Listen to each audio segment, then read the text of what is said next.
Hello everyone, আসসালামু আলাইকুম। আশা করি আপনারা সকলে ভালো আছেন। আলহামদুলিল্লাহ, আমিও ভালো আছি। চলে আসছি আর একটা নতুন ভিডিও নিয়ে। আশা করি আপনাদের কাছে ভালো লাগবে। তো এদিকে গরুর জন্য আমি খ্যার নিতে আসছি। আর খ্যারটা আমাদের বাড়ির ভিতরে এই সাইডে রাখা হয়েছে। তাই খ্যার তো বেশি নাই, অল্প আছে। আর বাড়িতে কাঁচা ঘাসও নাই, যেহেতু জমিতে আমাদের কাঁচা ঘাস লাগানো হয়। তো ঘাস তো জমি থেকে আনতে হবে, তো সেই ঘাসগুলো আর আনা নাই বাড়িতে। আর গরু তো এই দিক দিয়ে রাখতেছে, এই জন্য গরুর জন্য এই জায়গা থেকে কিছু খ্যার নিয়ে দেবো। খ্যারটা একটু বেশি করেই নিয়ে দেবো, যাতে অনেকক্ষণ খায় চুপ থাকে, না ডাকে, এই জন্য। আর এই খ্যারগুলো লাগানো হয়েছিল আমাদের পাটের ভিতরে। তো পাটের ভিতরে যে ধানটা লাগানো হয়েছিল, সেই ধান থেকে এই খ্যারগুলো হয়েছে। আর খ্যার কেনা হয় নাই। এই আর বেশি দিন যাবে না, অল্প কয়েকদিন যাবে, খ্যার কিনতে হবে। তা আমাদের বাড়ির বাগানে এক দাদা পালা দিছে, সে নাকি বেঁচে ফেলাবে। আমাদের বাগানে পালা দিছে, সে বিক্রি করে ফেলাবে। তো সেখান থেকেই শুনছি মা কিনবে। আর যদি খ্যার না কেনা হয়, তাহলে গরুর জন্য যেভাবে হোক খ্যার কিনতে হবে। খ্যার ছাড়া তো গরু পালা যায় না, যতই জমিতে ঘাস লাগানো হোক। তাই তো নিয়ে আসছি গরুর জন্য খ্যার। তা শীতের ভিতরে আর খ্যারে পানি দেওয়া হয় নাই, কিন্তু এখন পানি দিতে হবে। শীতের ভিতরে পানি দেওয়া হয় না, এই জন্য শীতের দিকে। আর এই গরমের ভিতরে খ্যারে পানি দিতে হবে। খ্যারে পানি দিলে কি হয়, ওদের খাওয়ার সুবিধা হয়। আর পানি থাকলে নিচে যে পানিটা হয়, সেই পানিটা ওরা খাইতে পারে। আর খ্যারটা নরম হয়ে ভিজে একেবারে নরম হয়ে যায়।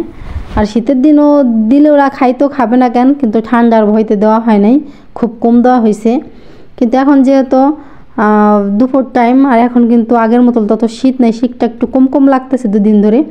এই জন্য আমি ভাবলাম পানি দিয়ে একেবারে মুড়িয়ে একেবারে ছোটো করে দেই, আর খ্যারটা নরম হয়ে যাবে এই জন্য।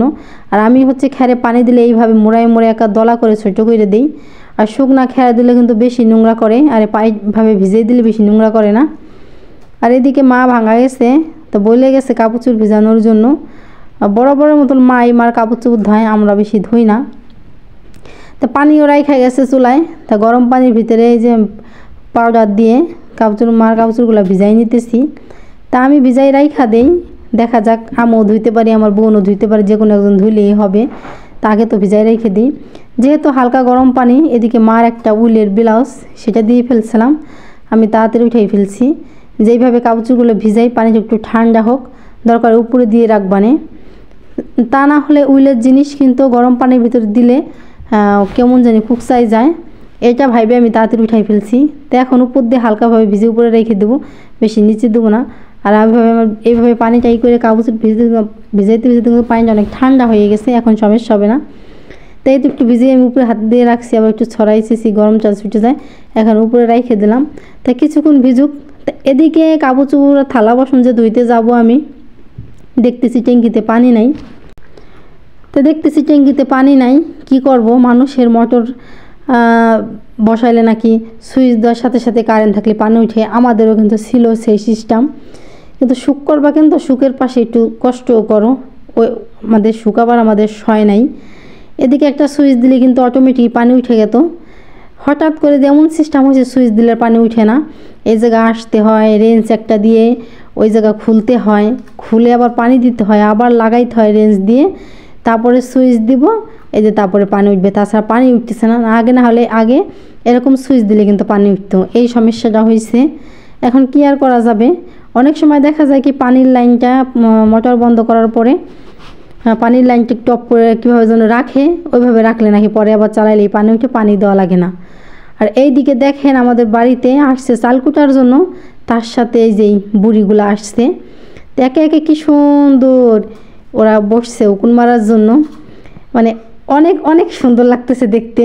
আর কি সুন্দর সিঁড়িতে সিরিয়াল বাই সিরিয়াল বসছে উকুন মারার জন্য। আর একেবারে মাথায় একটা পিচ্চিরে বসায় রাখছে, পিচ্চির মাথায় চুল নাই দেখে ওটার মাথার মারতেছে না, এরা 4 জন সিরিয়াল ধরে মারতেছে উকুন। উকুনগুলো একটার মাথার থেকে আনতে পারতেছে না, শুধু ওরা বসছে। সুন্দর বসা দেখে আমি একটু ভিডিও করলাম। আর এদিকে সন্ধ্যার পরে গরম গরম সিঙ্গারা আনা হয়েছে, সেই সিঙ্গারা খাইতেছি। আর যেই দোকান থেকে এই সিঙ্গারা আনা হয়েছে, এই দোকান থেকে বরাবর আমি সিঙ্গারা খেলে বরাবর এই দোকান থেকে এনে খাই। এই দোকানের সিঙ্গারা আমার কাছে অনেক ভালো লাগে, আর মনে হয় যে পরিষ্কার। তো ওদিকে সিঙ্গারা খাইতেছি। তাই সিঙ্গারা খাওয়ার পরে মা আবার সেদিনকে রস দিয়ে মিঠাই বানানোর পরে কিছু মিঠাই দিয়ে ওই দিন বানছিল। আর এই যে আবার আজকেও বানছে সেগুলো খাইতেছি। তো ভিডিও আমি আর বেশি বড় করব না, এই পর্যন্তই। যদি আমার ভিডিও কোথাও একটু ভালো লেগে থাকে, লাইক কমেন্ট শেয়ার সাবস্ক্রাইব করতে ভুলবেন না। আপনাদের মাঝে আবার হাজির হব নতুন কোনো ভিডিও নিয়ে। ততক্ষণ আপনারা ভালো থাকবেন, সুস্থ থাকবেন। আল্লাহ হাফেজ।